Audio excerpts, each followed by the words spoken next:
Once I really got into home brewing, I knew that I wanted a stainless steel fermenter like this one. It has been a great investment. I love using it, but it's not cheap. And that's connected to this Glycol chiller, so I can get very precise temperature control. And while I have absolutely no qualms with buying nice equipment because of all of the things that you can do with it, it did make me wonder how a beer brewed with all this stuff would compare to, well, a beer brewed in a $25 plastic fermenter. So I'm going to split a batch of beer between these two fermenters. This one just in the plastic, sat out in my basement, and this one using temperature control and closed transfer and all that other stuff. And then see how different is the beer from these two systems.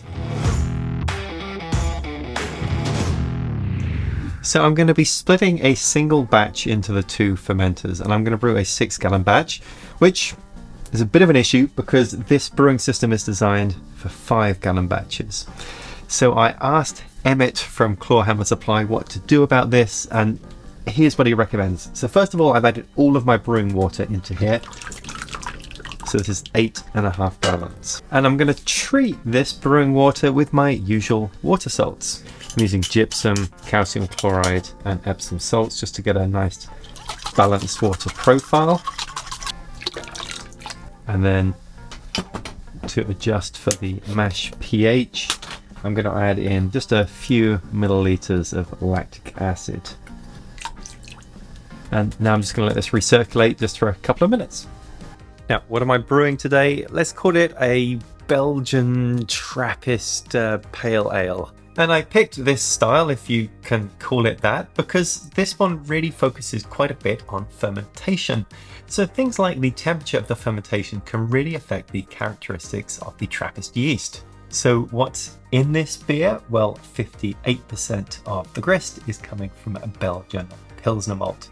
And then to that, I'm adding 19% of Belgian wheat, 10% each of flaked oats and flaked wheat, and then the remaining 5% that's coming from corn sugar. Now I'm going to use just a second vessel. I'm just going to use this other Clawhammer kettle that I have, and I'm going to run just a gallon of the water out of this kettle and into this one. Set that aside, and what that's done now is it's just created a bit more wiggle room in here. In with the grain basket, I'm going to mash in my grains. Okay, so that's just given me a bit more wiggle room to stir the pot.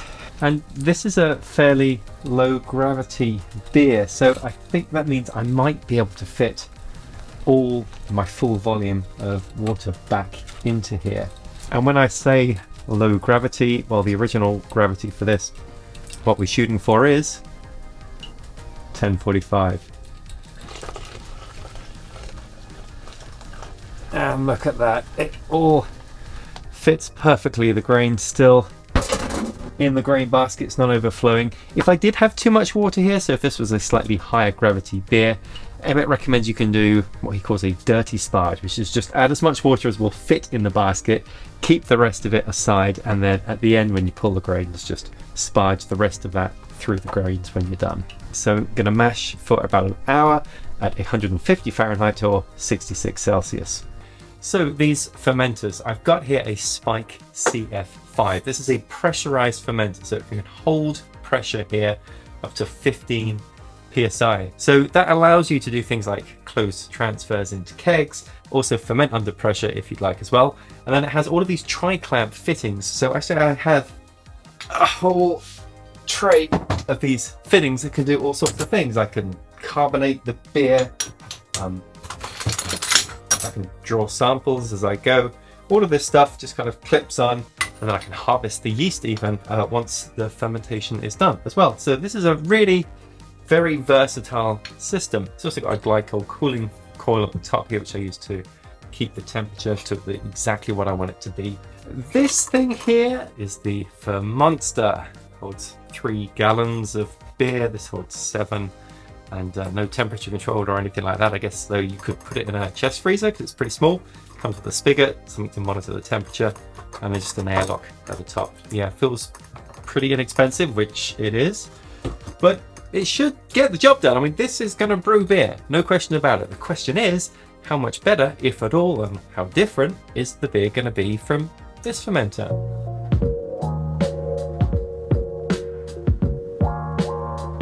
For the hop additions, I added in just Saaz hops at 2 times, once for the bittering hop, that's where I added 1.5 ounces, and then again with 10 minutes to go, I used half an ounce. With 5 minutes to go, I added 1 ounce each of coriander seeds and bitter orange peel. And then the 8 ounces of sugar went in at the end. Then I cooled everything down and have split the batch between these 2 fermenters. 3 gallons in this guy, 3 gallons in this guy. I haven't added any yeast yet, and that's because I only have 1 packet of yeast. So I have just stolen a little bit of wort, and I'm making a vitality starter. So I have that on my stir plate now. The yeast I'm using is WLP 500 Monastery Ale, and that is stirring away on the stir plate. I'm just going to leave it there for maybe a couple hours while I clear everything up, put everything away, and at that point I'll pitch it in to these 2 fermenters.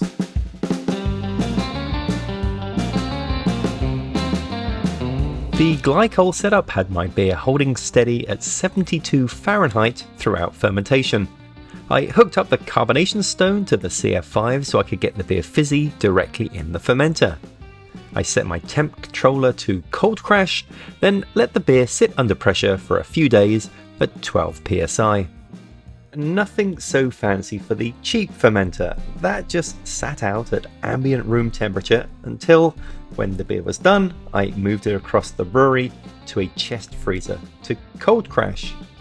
It sat there for a couple of days, then it was time to transfer into a keg. I hooked up some tubing and drained the fermenter into a corny keg.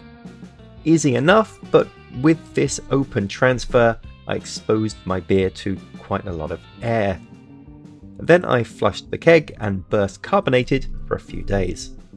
Now contrast that with the CF5, which was a completely closed transfer under pressure directly into the keg. Very minimal oxygen exposure.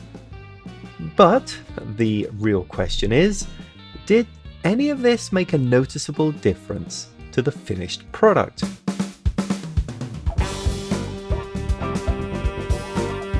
Boy, do I have a challenge for you. I'm up for it. Yeah, so we got the 2 beers. These are the same beer. This is 1 batch of beer split between 2 fermenters. Right. So you poured the beers. Yeah. What order did we do? We've got the cheap fermenter is on the inside. Inside. And the fancy is on the outside. Okay. Both of them look similar, but you can tell a little bit of a difference. A little paler in the expensive fermenter, a little darker in the cheap one. So let's try the simple cheap ones first. Right? Yeah, sure. It's very thin. I would refer to it as very light and very thin. Of all the differences, right, in the 2 fermenters, yep, I think the biggest difference is in fermentation temperature. I was able to control the fermentation temperature exactly for this beer. This one just sat out in the basement. Well, let's see what we've got. Not as much of an aroma off this one, for me. No, you're right. Yeah, but more flavor. Definitely more flavor. This one is. This one's got much more of that Belgian spiciness, the sort of like the clove or almost sort of a mint, if you will, flavor to it that you expect from a Belgian beer. Yeah, I absolutely agree with that. Yeah, and that goes along with, I think, my expectations that this is not a more Belgian-y. Belgian-y, yeah. But it is. But no, when you say more Belgian-y, I know exactly what you mean. More aftertaste too. Yeah. On this one, the finish on this one, a lot longer than that. Just more flavor overall, isn't there? More pronounced. Yeah. Do you think in a blind taste test you could pick these 2 apart? No doubt about it, and if nothing else, just from the nose. Okay, so we've both poured each other a beer. We did. I definitely want to taste or smell each one. I really don't think we're going to have it. Either one of us are going to have any trouble with this. And we have a 100% record so far, right? Well, so far we did. Yeah, perfect. We have sample size of 1. But... Yeah, exactly. Okay. We made it through the first inning, and we're pitching a perfect game so far. I like it. All right, here we go. Let's get into it. Well, there's definitely a difference. I'm not as certain as I thought I would be. It's hard, isn't it? Yeah, I'm not as certain as I thought I would be. You feel fairly confident? No. But I've got an idea. So we think, in my case, purple is the cheap one. Yep. And in your case, you think the green one is the cheap one. That's where the way it shook out for me. Okay. Tell me. You're correct. I'm afraid you're not. Oh well. I should have made my call right off the bat. I feel a little unsatisfied because we've got a split decision here. Do you think you could pick out the odd one out in the triangle test? Probably. Yeah. Okay. Triangle test. All right, So, triangle test. Yeah. 2 of the same one is different. Right. The 2 tests are, can you spot the odd one out? Yep. And for bonus points, tell me which is which. Right. I'm going to go with first impressions this time. I'm not going to churn them around a bunch. And I'm going to call this is the odd man out, and this is the cheap one, and these 2 are the expensive ones. The first question, which is the odd one out? You said number 1. Number 1. Number 1 is my odd man out. Correct. And you got that like that. Yeah. On the nose. Yeah. Literally on the nose. Yeah, definitely as far as the aroma goes, that one smelled different than these 2. Yeah. Now, the second bonus points was, is number 1 the cheap or the expensive fermenter? I'm going to call it as the cheaper one. The answer is, that's the expensive one. Oh, you're kidding! No. Interesting! Yeah. I love these comparisons. I do too. I love doing So these. I think we need to continue. If you've got some ideas for what we could compare, more blind taste tests, Yeah. let us know in the comments. Love to do that. Because we've got to get our batting average back up. Yeah, and over the course of a season, that's really how you tell if somebody's a good batter or not. Not when they have just one game. If they go 3-4 one game, that's no big deal. You're batting 750. It's when you're batting 350 for an entire season. That's when the guy's a good batter. I couldn't agree more. Yeah. Well, Norm, cheers. Cheers.